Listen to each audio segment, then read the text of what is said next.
Hello and welcome back to Shoogly Motors.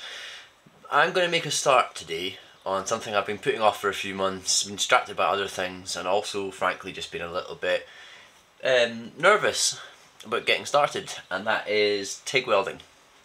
As you saw back at the start of the year, I bought myself a Artec TIG welder, AC/DC TIG welder. I got what I think is a pretty good beginner setup. I got foot pedal and accessories as well, big box of cups and all sorts of wee bitties. So I think I'm probably at the stage now, and I've got my argon as well, probably at the stage now where I can't put this off any longer, and I should probably actually start making some welds, making some mistakes, and hopefully learning. Because as you know, I want to get back on my XJR 1300 project, and it would be quite handy to have the ability to do a bit of TIG welding just to, you know, help with the fabrication and maybe just make my quality of work just step up that extra wee bit. So without further ado, I'm going to turn the thing on. I'm going to start melting some metal and see if I can put down some of my first TIG welds. One thing I will quickly say is this is not going to be a how-to TIG weld video. This is just a little document of my kind of first TIG welding. I know that there will be a multitude of mistakes I'm going to make, and lots of people out there I'm sure will have lots of advice, and that's totally fine if that advice is coming from a good place. But aside from that, I'm just going to learn. It's how I do things. I teach myself a lot of things in life, and that's kind of how I like to learn. So just thought I would make that little note before I get any essays in the comment section.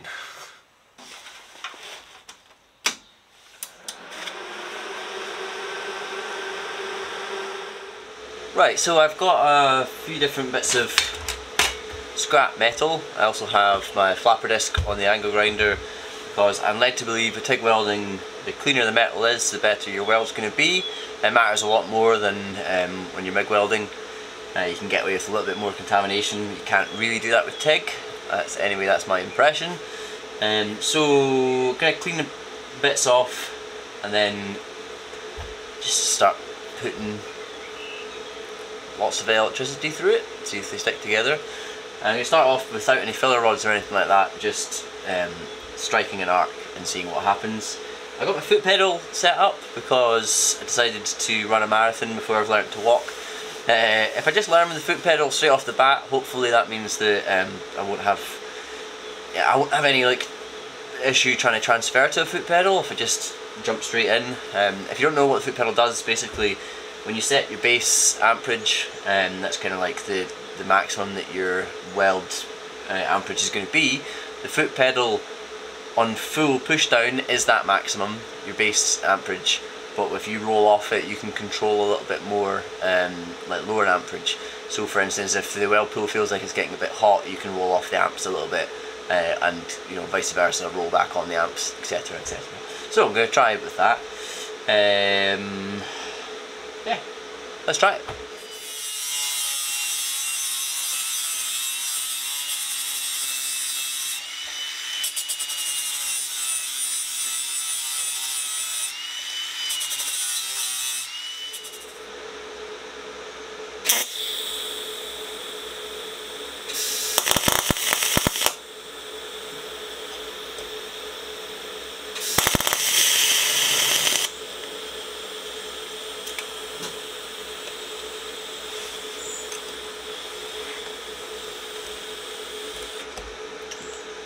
Well, I immediately stuck my tungsten into that.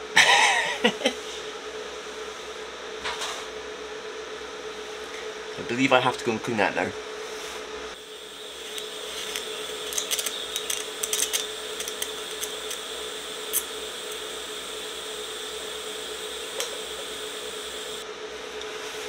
I sort of marked the metal but didn't seem to actually melt anything.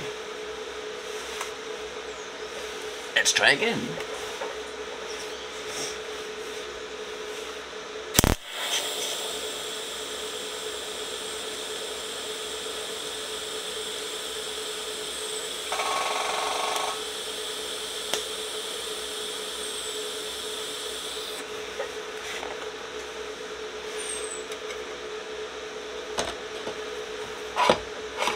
Oh, I melted the metal that time.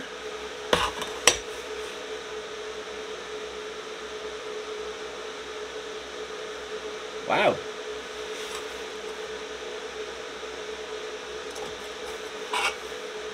Well, that's 3mm steel. Oh, sorry, 2mm steel. And I've penetrated right through that. Did something right there. I'm going to see if I can weld.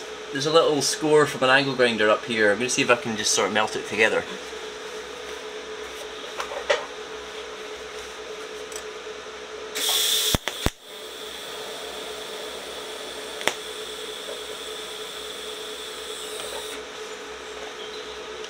Well, I didn't melt it together, I just melted it off entirely.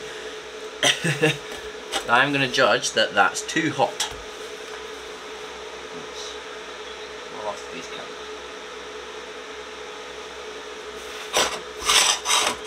Right, another angle grinder score up here. Let's see if we can do any better.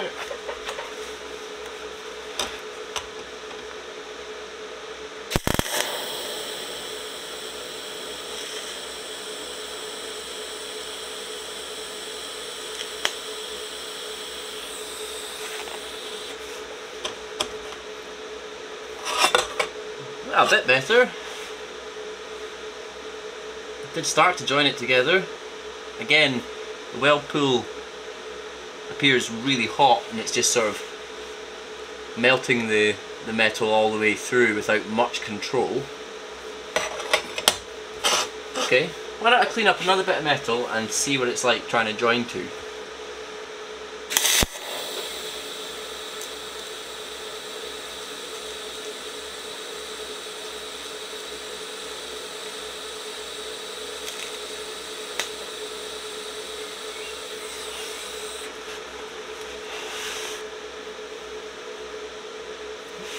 Right, so that time round I was definitely melting the metal, but not sufficiently to start a pool of sorts that I could start to sort of manipulate and pull together. So maybe we'll try turning the current up a little bit.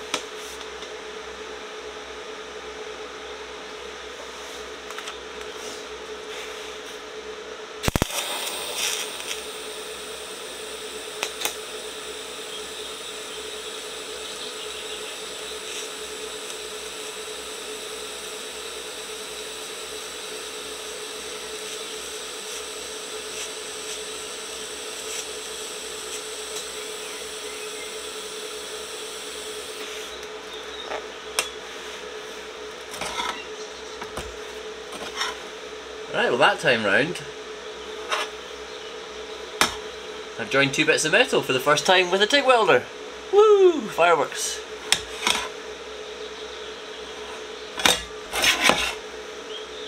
Penetration looks pretty good. Appears fairly strong. And maybe go so far as to say it's still a little bit on the hot side.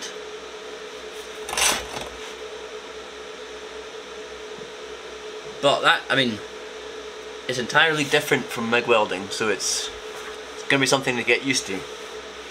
Let's try another little bead.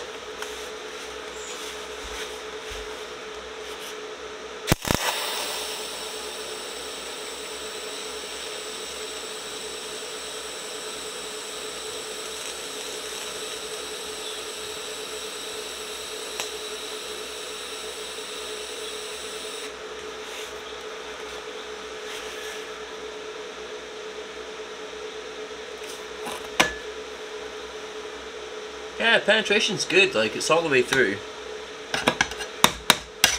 Feels strong. Cool. What I've done this time is I've turned the amperage down quite significantly to cool off the weld, and I'm just going to try and lay a bead just directly across this piece of metal here, and see what a colder, well, you know, less amperage, fewer amps, colder weld looks like.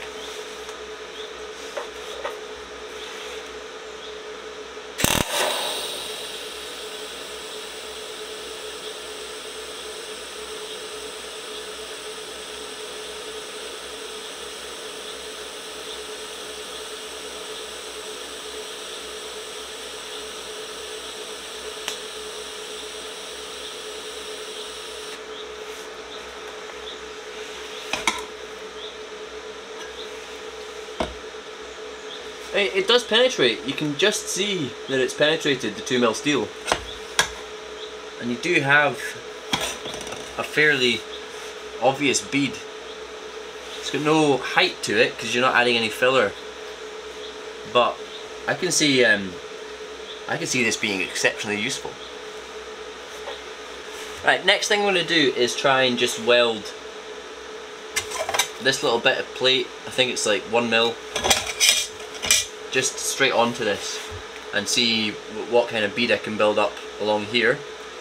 And once I've done that, I'm going to cut these welds in half and see what kind of penetration I've achieved, just out of interest.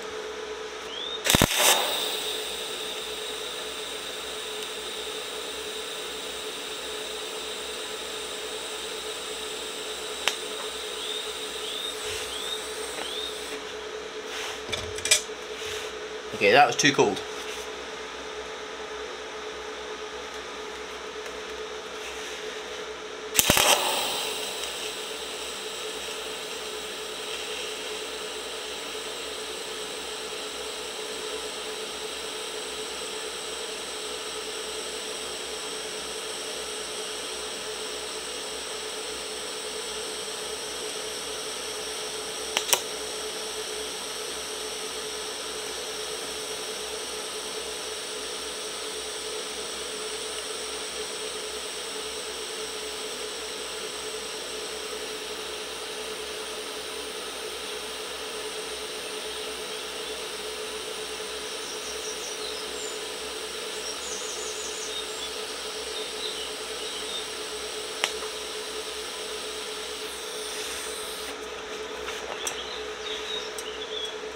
So interestingly, I think if it's too hot, this metal just kind of melts into a big pool and you just start chasing it backwards, and if it's too cold it doesn't melt it at all. So I think this might be a situation where you'd want a filler rod so you could keep it somewhere in the middle where the metal's hot enough to be melting but not so hot that it's just like destroying it, and you'd be adding filler rods as you went along to join the two together. I mean, they're joined together, but I wouldn't be trusting my life on that weld. Like I said, I'm going to cut, probably not this one, that's not really worked, but I'll cut the other one, the one where I joined that angle iron to the plate. I'll cut it in half and have a wee look at the penetration and see, just from a learning perspective, how much penetration I did achieve.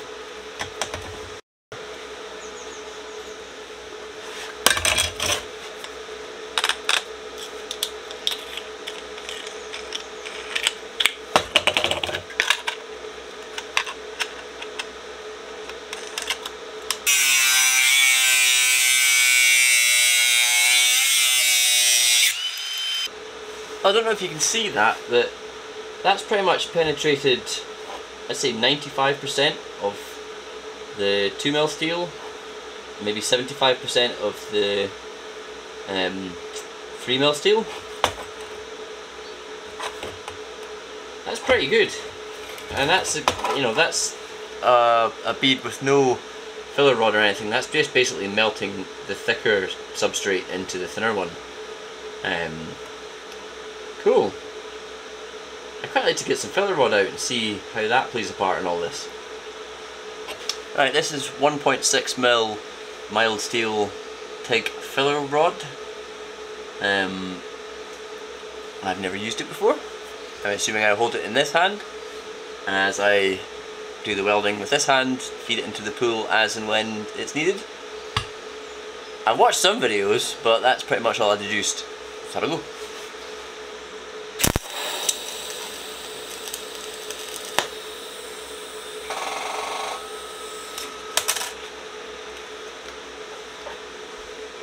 That was way too hot.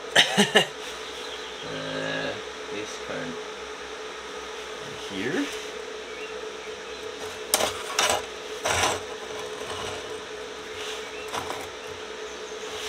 Try again.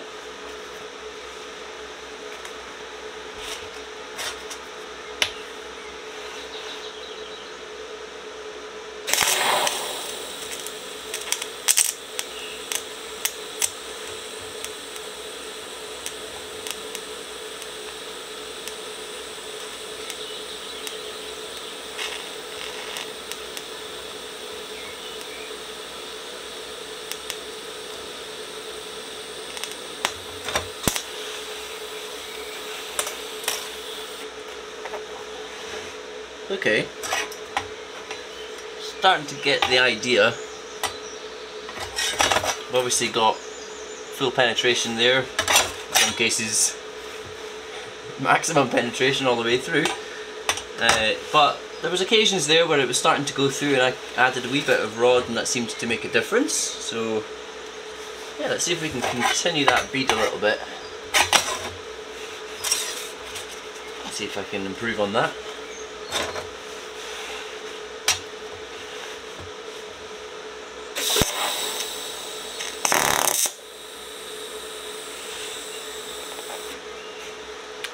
Whoops. I think that's probably going to happen a frustrating number of times. Better sort that out. I predict that I'm going to get very good at sharpening tungstens. That was really easy to do. Just like, I was just going along and I think I tried to adjust my hand slightly and, you know, millimetre too much, touched the tungsten with the filler, and it stuck to it. Imagine you did that halfway through like a really kind of critical welding job. Not forgiving.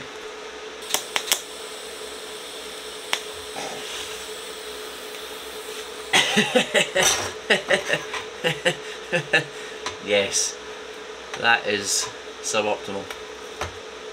I mean, I am trying to weld very thin metal. It might be my first mistake here. Why don't I get some thicker pieces and try and do that? Let's walk before we run.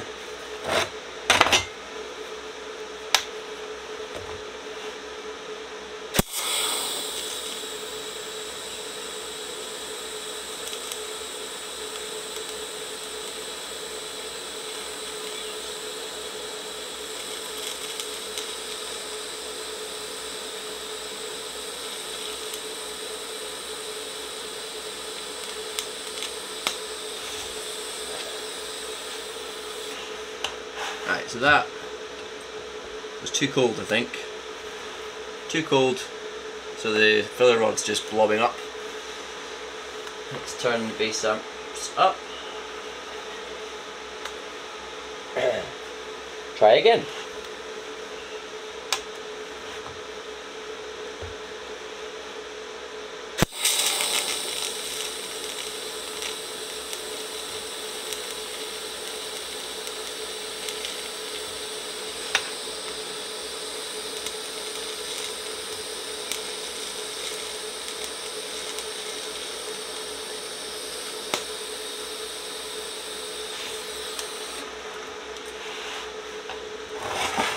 Well, it started to get a bit better towards the end. The start wasn't amazing. I did start to get some kind of semblance of a bead here, and it did seem to be much hotter, so it was also melting the thicker substrate into the thinner stuff. Pretty sure that'll be fairly strong, that last bit. First bit obviously didn't penetrate at all, too cold. Let's flip it over and try the other side.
So I don't know if you can tell, but I was welding a bit of a gap this time, just because of the way I'd welded the back piece on I had maybe like a sort of 2mm gap to fill up, which meant I used up my filler rod pretty quick.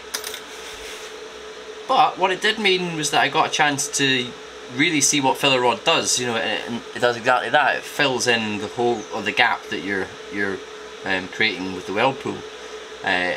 Obviously when you're using a MIG gun, it's feeding that wire in all the time, so you're not really thinking about it as much, whereas with TIG all you're doing is using the gun to melt the metal, and then the filler rod is obviously needed to be added to the weld. So if you're just welding without the filler rod, you have to have enough substrate there to, you know, melt them together.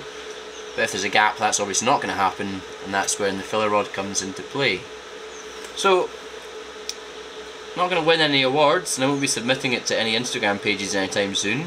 But what I did achieve there was a piece of metal welded to another piece of metal, and a gap filled up with filler rod as we went along, and I didn't blow through either of the bits of metal.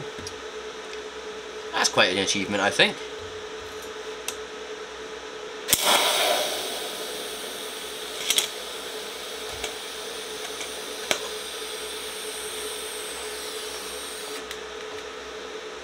Right, I don't know if you could tell on camera, but my arc suddenly went very green, and I think that means I contaminated the tungsten. So I've dipped the tungsten. You can kind of look at the end and see that it's gotten a bit messed up. So back to the grinding wheel.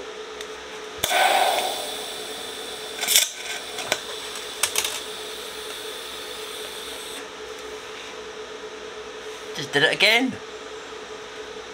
Right, what I'm going to try next is something called pulse welding, and basically you've got your base current and then you've got a pulse setting, and you can set the time and the frequency, but it's effectively pulses between your base current and your pulse current, what that is. I believe it's meant to be easier. I don't know what that means. So let's get a bit of metal and see if we can stick them together and see what pulsing is like. I think it'll sound a little bit different. I think there's a bit sort of up and down pulsing, but aside from that, I don't know what else it does. We'll find out.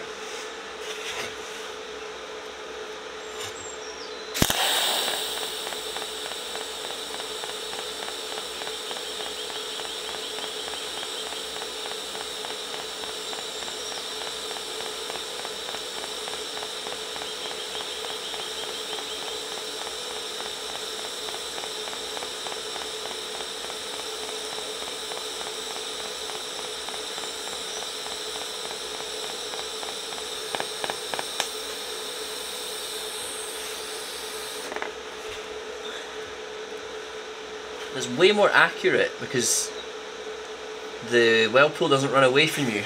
Like if it gets too hot, the weld pool doesn't, you know, it doesn't run away from you. So that's quite good. I like that. That's probably one of my best little beads there. I wonder if I just do this last little 3/4 of an inch down here. Might even try it with just this little stub of filler rod as well and see if that contributes to it.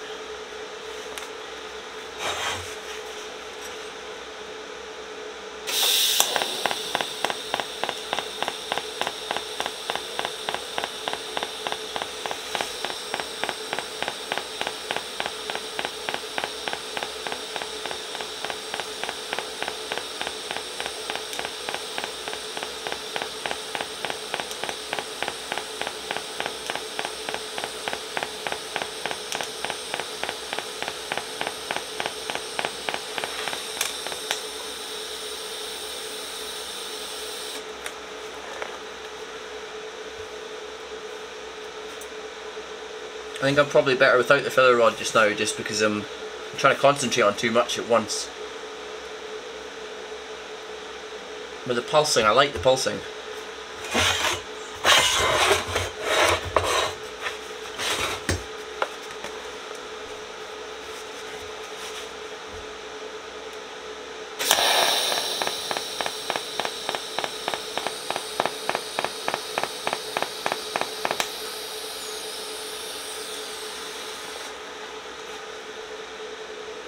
Okay.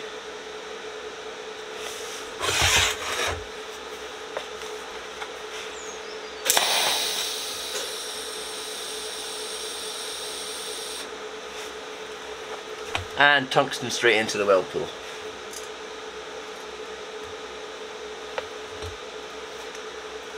I told you that was going to happen a lot.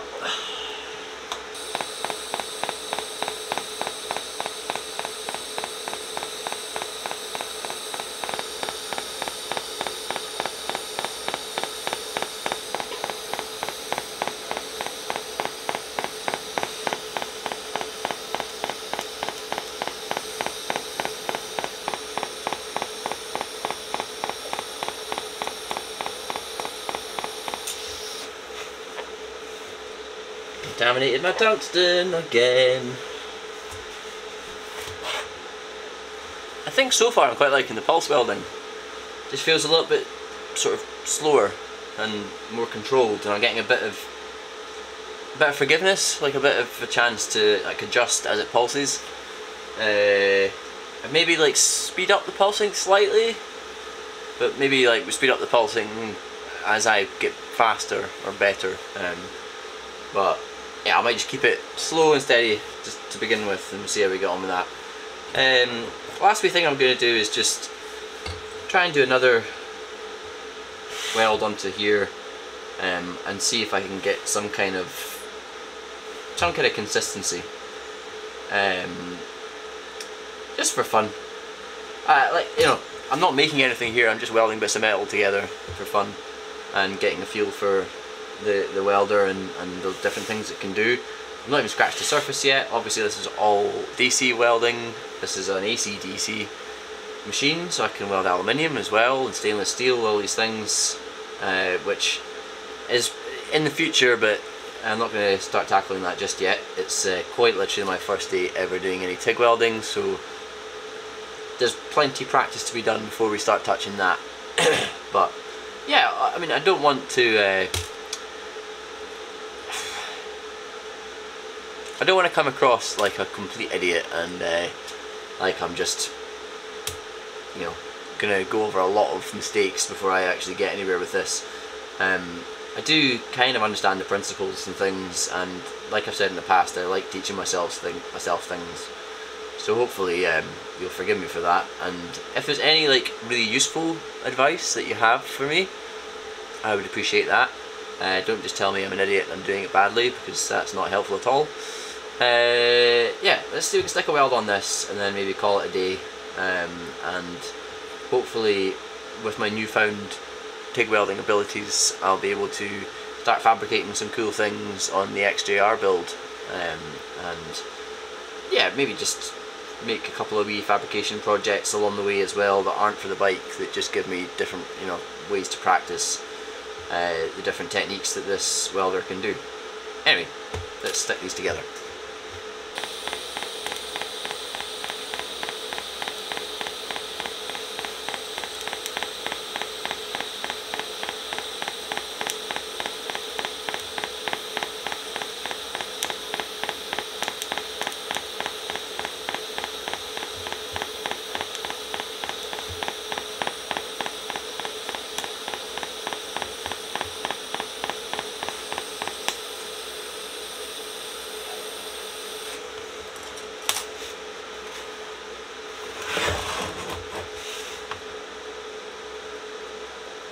Those almost look like dimes,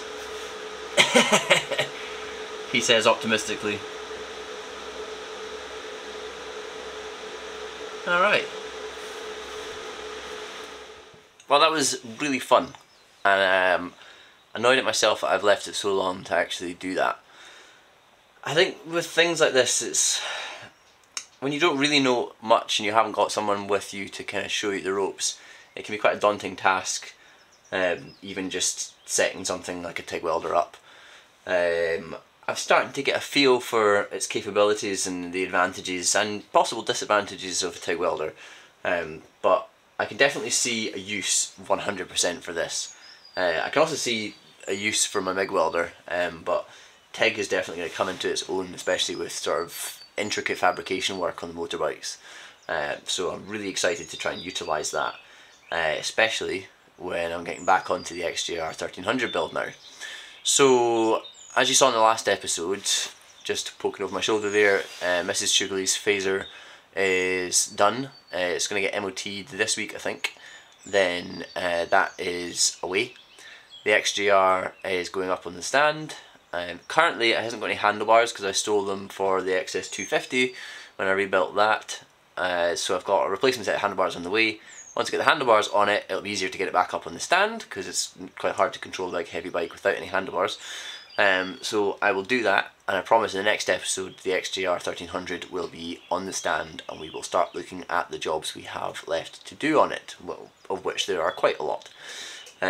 But yeah, I just thought I'd ignored the TIG welder. Like I said in the last episode, I kind of ignored the TIG welder for quite some time now, so it was good to get a start on it and start to, well, just start to, like I say, get a feel for it.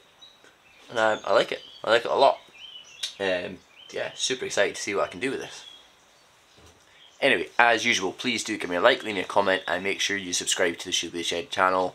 The channel is kind of building just in the background, just plodding away. I hit 3,000 and it seems to be going up and up from there.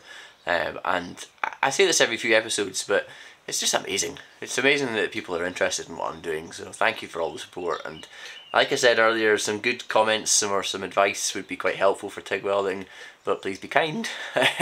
As you can probably tell, this is not easy, and yeah, without the proper guidance of someone over your shoulder, this is probably going to take me a little bit of time to work out, but that's what I'm good at the end of the day, working things like this out, so hopefully I'll get there in the not too distant future.